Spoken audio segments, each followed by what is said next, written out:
Pangulong Ferdinand Marcos Jr. hindi palalampasin ng mga pahayag ni Vice President Sara Duterte laban sa kanya.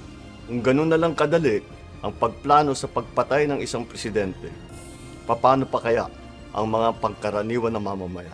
Yung ganyang kriminal na pagtatangka ay hindi dapat pinapalampas. Yan ay aking papalagan.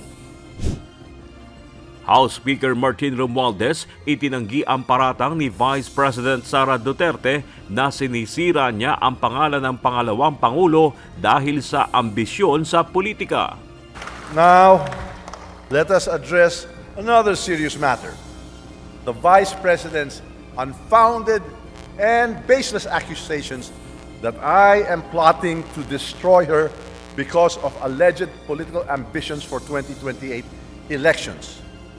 My colleagues, these accusations are not only untrue, they are a desperate attempt to distract from the real issues at hand.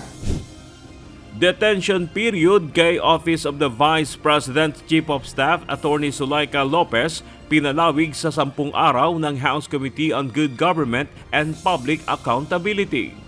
Nakita po ng committee na ang kanyang mga sagot at mga pagkilos mula sa mag-umpisa ng inquiry na ito ay evasive, uncooperative, and untruthful. Ang suma total at kabuuan ng kanyang mga acts and responses ultimately convinced the committee that Attorney Lopez was guilty of interfering in and frustrating Congress' exercise of its power of legislative inquiry. Dagdag Evacuation Center, hiling para sa mga nasunugan sa Isla Puting Bato sa Tondo, Maynila.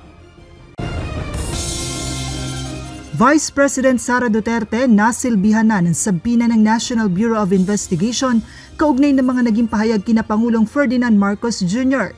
Ang purpose po ng sabina is to shed light doon sa mga utterances ng Vice President. I have to read the subpoena. I've not read it, so I need to write an answer. Alitan sa pagitan ni Pangulong Ferdinand Marcos Jr. at Vice President Sara Duterte, posibleng lumala pa ayon sa isang analyst. Kung walang mamamagitan, kung walang makikitang reconciliation sa mga darating na araw o linggo, tingin ko dito magiging intense pa. Mga issue laban kay Vice President Sara Duterte hindi sapat para sa isang malaking pagkilos ayon kay dating Pangulong Rodrigo Duterte. Militar hinamon ng dating Pangulo na ayusin at itama ang anyay fractured government ng bansa.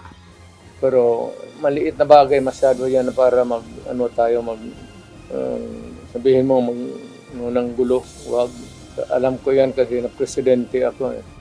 There is a fractured in the governance sa ating Pilipinas ngayon. Walang makakorek niyan. Nobody can correct Marcos. Nobody can correct Romualdez. There is no urgent remedy. So, it is only the military who says. I'm challenged to the military itself. The whole of the military, kasi sila ang supposed to be protector of the Constitution. Now tell me, kung protector sila ng Constitution, are they willing to still protect the President who is a drug addict for another 4 years? Loyalty check sa hanay ng mga sundalo hindi kailangan ayon sa Armed Forces of the Philippines.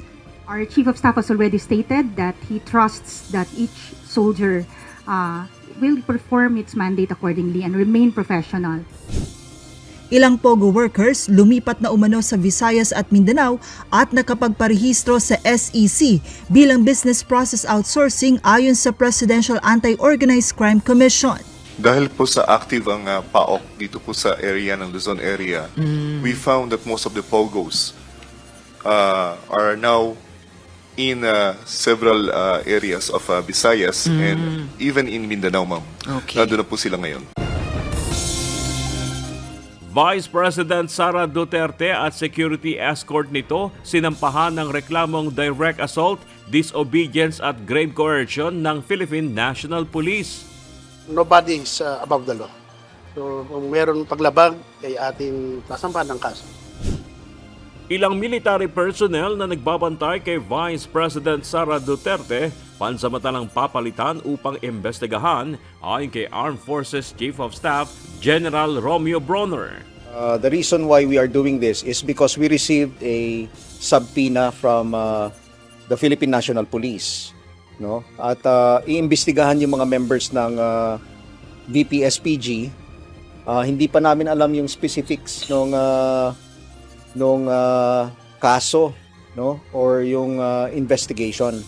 But because yun nga, may subpoena sila, it means to say that hindi nila kayang gampanan yung tungkulin nila to protect and secure the Vice President. That is why we are temporarily pulling them out, replacing them, no? We are going to replace them.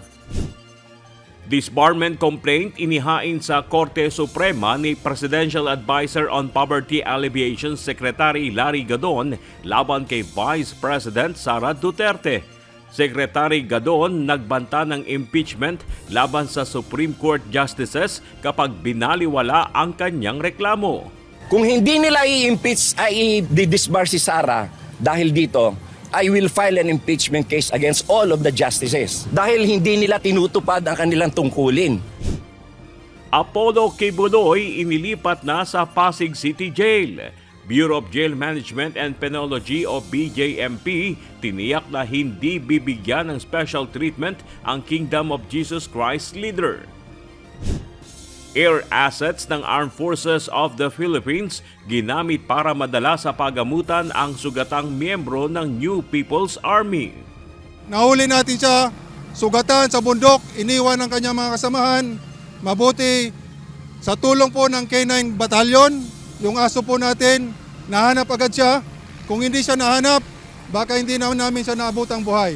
Kaya ako po ay malaking pasasalamat sa aking mga tropa, sa K9 Battalion, at naabutan pa natin itong buhay, magkaroon siya ng panibagong buhay.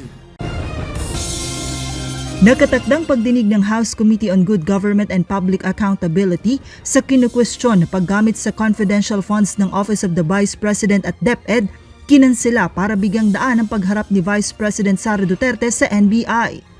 Well, ayaw nating maging rason, no? Or maging hadlang ang komite, gawing rason ang hearing ng Blue Ribbon Committee para hindi harapin ni Vice President Sara, lalong-lalo na yung subpoena sa kanya ng NBI. PNP handang harapin ang kaso na isasampa sa kanila ni VP Sara Duterte. Paglilipat sa 65 na tauhan ng Davao Police, walang kinalaman sa politika ayon sa Philippine National Police. Normally, kapag ang isang pulis po ay undergoing investigation, ang immediate administrative action po dyan is i-relieve sila sa kanilang current assignment so as not to influence the ongoing investigation. Pinoy fugitive na kasama sa listahan ng Interpol dahil sangkot sa malawakang scam, naaresto sa Indonesia ng PNP Criminal Investigation and Detection Group.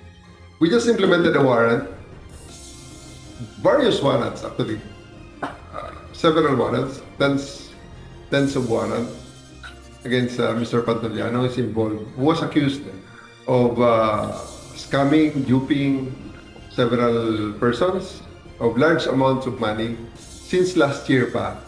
Last year pa ito ng mga warrants at naabutan natin siya sa Indonesia na.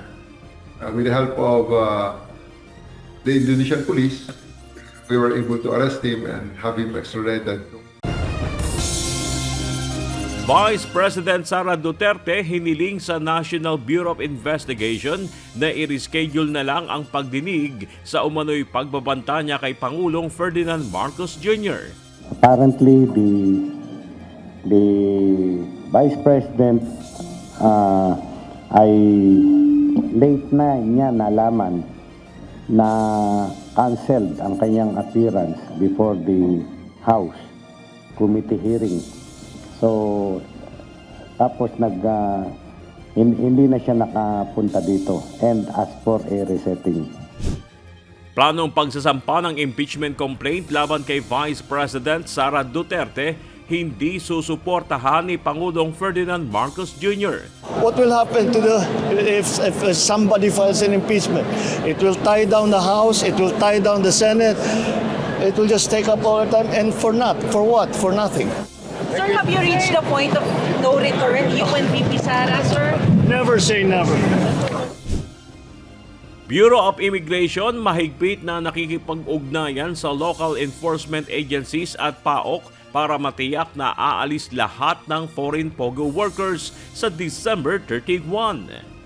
Kapag hindi sila umalis after the end of the year, ang magiging consequence po niyan is mag-initiate na po tayo ng deportation proceedings against them. Ang ibig sabihin po ng deportation proceedings ay forcefully na po silang paaalisin.